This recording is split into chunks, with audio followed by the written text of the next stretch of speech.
दुर्गा भवानी रउआ जगत के माता हुई। दुर्गा भवानी रउआ जगत के माता हुई। दुर्गा भवानी रउआ जगत के माता हुई। दुर्गा भवानी रउआ जगत के माता हुई।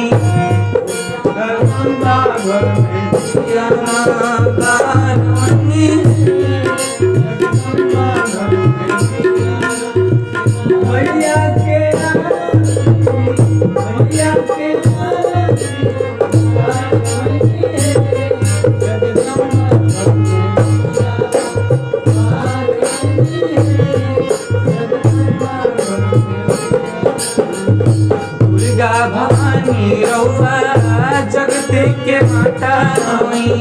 दुर्गा भवानी रउआ जगत के माता। जे भी और भक्ति कैले उहो अमर होई गइले। जे भी और भक्ति कैले उहो अमर होई गइले। बनल कहानी रउआ जगत के माता हुई। दुर्गा भवानी रउआ जगत के माता हुई। दुर्गा भवानी रउआ जगत के माता हुई। दुर्गा भवानी रउआ जगत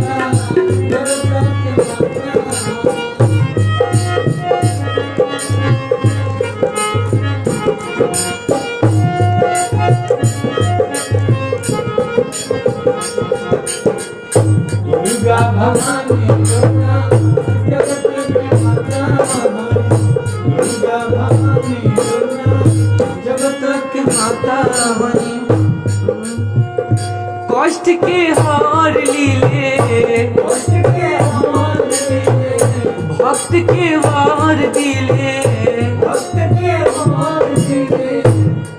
के हार लीले भक्त के वार दिले।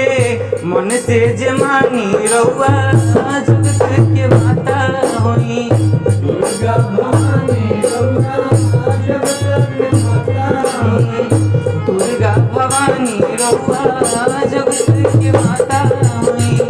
दुर्गा भवानी रउआ जगत के माता हुई।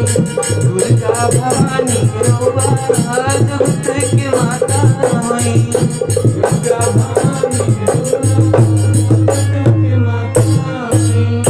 दुर्गा भवानी रउआ जगत के माता हुई।